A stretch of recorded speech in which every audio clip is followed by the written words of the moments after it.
நெஞ்சத்தில் உண்மையாக இருந்தால் நேயத்தின் மேலே அதிகாரியாக வைப்பேன்னு சொல்லியிருக்காரு. நம்ம என்ன தாழ்ந்து கருத்தர் கொடுத்துருக்காரோ அதை போய் நம்ம எந்த அளவுக்கு நம்ம முயற்சி பண்ணுறோமோ அது வீண் போகவே போகாது. அது என்னுடைய லைஃப்பில் அது ஏன்னா நான் நிறையா டிஸ்அட்வான்டேஜில் வளர்ந்தவன். ஒரு இங்கிலீஷ் பைபிள் எனக்கு கிடைக்கிறதுக்காக நான் எவ்வளோ நாள் காத்து கிடந்தேன்னு சொல்லி கர்த்தருக்கு தெரியும். ஏன்னா எங்கள் அம்மாவுக்கு வாங்கி கொடுக்க முடியல இங்கிலீஷ் பைபிள். அந்த கிட்டியன்ஸ் நியூ டெஸ்டமென்ட் வச்சுட்டே நான் சமாளித்தேன் எவ்வளோ நாள். பிறகு இந்த டேக்ஸ் பைபிள்னு ஒன்று வந்துச்சுது. ஏன்னா நீங்கள் நிறைய பேர் வாங்கியிருப்பீங்க. Dake's annotated reference Bible. அதான் அவுட்ஸ்டாண்டிங்காக வந்த முதல் பென்டிகாஸ்டல் பைபிள். அந்த பைபிள் முதல்ல பைபிளாக வரல, புதிய ஏற்பாடாக வந்துச்சு. ஃப்ளெக்சிபிளாக வரல, ஹார்ட் கவரில் பெருசாக வந்துச்சு. இதை ஒரு இந்தியன் அமெரிக்கன் ப்ரீச்சர் எடுத்துக்கிட்டு இதுக்கு வந்தார். காரைக்குடி நான் படிக்கிற ஸ்டூடெண்ட்டாக இருக்கும்போது அங்கே வந்தார். அவர் தமிழால் தான், ஆனால் அங்கேயே இருந்ததுனால இங்கிலீஷில் பேசினார். நான் அவருக்கு டிரான்ஸ்லேட் பண்ணேன். நான் தமிழ் பைபிள் கையில் வச்சுருக்கேன், அவர் கையில் இந்த டேக்ஸ் அனோட்டேட்டட் நியூ டெஸ்டமென்ட் வச்சுருக்காரு. 5 நாள் பிரசங்கம் பண்ணார். முடிஞ்ச உடனே நான் அதை வாங்கி பார்ப்பேன், நல்லா இருக்குன்னு சொல்லுவேன். 5 நாள் சொல்லுவேன், அது அவருக்கு அது புரிஞ்சுக்கல.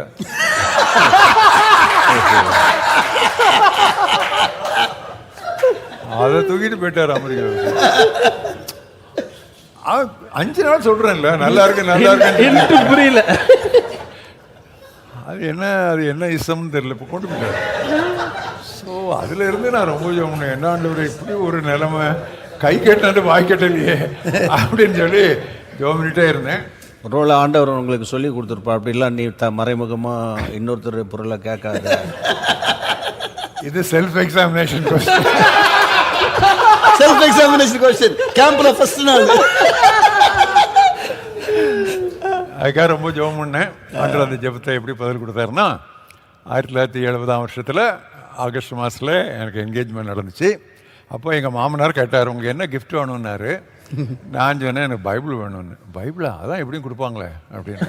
கல்யாணத்தில் கொடுப்பாங்க, அதான் எப்படி கொடுப்பாங்களேன்னு. இல்லை அங்கிள், எனக்கு டேக்ஸ் அனோட்டேட்டட். அது என்ன அப்படின்னாரு. அவங்களுக்குலாம் தெரியாது. எழுதி கொடுத்தேன். அதை அவர் போய் குட் சமாரிட்டன் ஒரு பத்திரிக்கை முன்னில் இருந்துச்சு, நல்ல சமாரியன்னு சொல்லி மிஸ்ஸஸ் சாமியல் நடத்தினாங்க. ஞாபகம் இருக்கா உங்களுக்கு? மிஸ்ஸஸ் யாருக்கா ஞாபகம் இருக்கா? மிஸ்ஸஸ் சாமியல்னு சொல்லி ஒரு ரெவரண்டுடைய ஒய்ஃபு, வயசான அம்மா. நல்ல சமாரியன் தான் அந்த காலத்தில் ரொம்ப ஃபேமஸ். நல்ல சமாரியன் இருக்கிற ஆர்டிகல்ஸ் எடுத்து தான் ஸ்ரீலங்காவிலேருந்து ஒரு சத்தியவசனம் இதில் எடுத்து அவங்க போடுவாங்க. அவங்ககிட்ட ஒரே ஒரு காப்பி இருந்துச்சு. எங்கள் மாமனார் அவர் கணக்கு பிள்ளையை அனுப்பி அதை வாங்கிட்டு அதை கொடுத்தாரு. இது போதுமா அப்படின்னாரு. உடனே என் பக்கத்தில் இருந்த ஃப்ரெண்டு, நான் போதும் அப்படின்னா. அவர் இல்லை ஸ்டான்லிக்கு இன்னொரு கிஃப்ட்டு கொடுங்கன்னாரு. என்ன கிஃப்ட்டு அப்படின்னு கேட்டார். அவனுக்கு ஒரு வாட்ச் வாங்கி கொடுங்கன்னாரு. ஏன்னா எங்கள் அப்பா எனக்கு கொடுத்துருந்த வாட்ச் இந்த இது கிடையாது, ஸ்ட்ராப்பு. அது ஸ்ட்ராப் இப்படி உள்ளோடி போய்டி வெளியே வரும். ஏன்னு சொன்னால் அந்த ஸ்ட்ராப் இல்லைன்னா பின்னால் இருக்கிற குப்பி கீழே கலந்து விழுந்துடும். அதை தான் நான் 7 வருஷமும் இது பண்ணேன். 5 வருஷம் இன்ஜினியரிங் படிக்கும் போதும் எம்டெக் படிக்கும் போதும் அந்த ஒரு வாட்ச் தான். என்கேஜ்மெண்ட்டுக்கும் அதை தான் நான் கட்டிட்டு போயிருந்தேன். ஆனால் எங்கள் மாமனார் சொன்னார், சரி நான் வாட்ச் வாங்கி தரேன் அப்படின்னாரு. அவர் அப்போ பிஆர் அண்ட் சன்ஸ் தான் ரொம்ப ஃபேமஸ்ஸு வாட்சில். அன்னைக்கு இருந்த பெஸ்ட் வாட்ச்சு ரோலக்ஸ் எனக்கு வாங்கி அனுப்புனார்.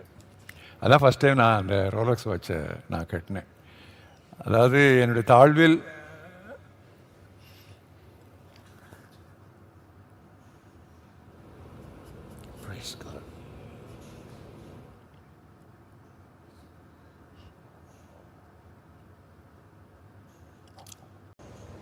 you're such a diligent student, but you went through some difficult moments in your study journey from school days. எனக்கு சங்கீதத்தில் ரொம்ப பிரியமான வசனம், நம்முடைய தாழ்வில் நம்ம நினைத்தவரை துதியுங்கள், அவர் கிருபை என்றும் உள்ளது. என்றைக்குமே அதை மறக்க மாட்டேன். அதனால தான் எங்கள் வீட்டில் என்ட்ரு பண்ண உடனே அந்த கார் நிற்கிற கார் ஷெட்டில் நான் 2 லைட்டு தொங்க விட்டுருக்கேன், அரிக்கன் லைட் தொங்க விட்டுருக்கேன். இன்றைக்கும் இது இதுக்கு அரிக்கன் லைட் இங்கே தொங்க விட்டுருக்கேன்னு கேட்டால், தாழ்வில் நினைத்தவரை துதியுங்கள் அப்படின்னு சொல்லுவேன். ஏன்னா நான் படித்தது அரிக்கன் லைட்லாம் படித்தேன். இன்னும் அதை வச்சுருக்குறேன், அந்த அரிக்கன் லைட்.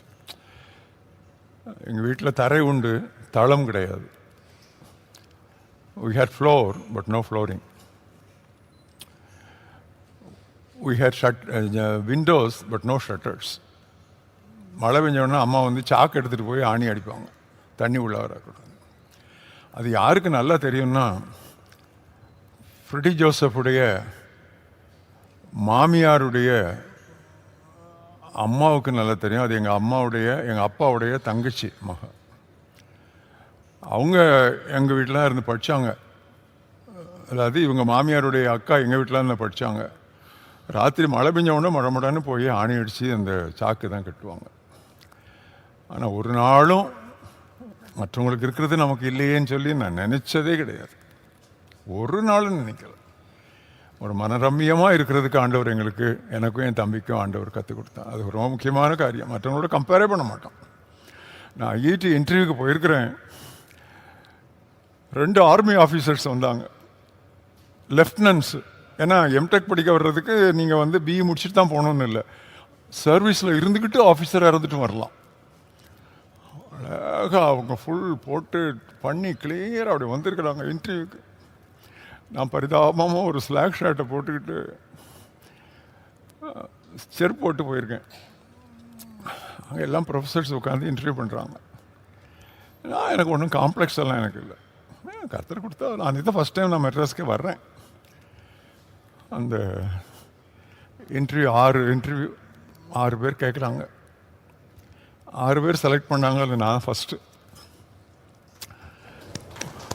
நான் அங்கேருந்து நேராக நான் ஐஐடி கேட் வரைக்கும் வர்றவங்களுக்கு தெரியும். ஐஐடிக்குள்ளே வெளியே வந்து கிண்டிஜினிங்காலே கொஞ்சம் தள்ளி இருக்குது.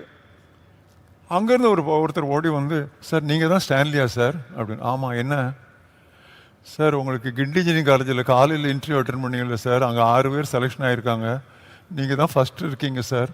சப்போஸ் உங்களுக்கு எங்கே கிடச்சிருந்துச்சுன்னா நான் வெயிட்டிங் லிஸ்ட்டில் இருக்கேன் சார், எனக்கு கொடுத்துருங்க அப்படின்னு என்கிட்ட கேட்குறான்.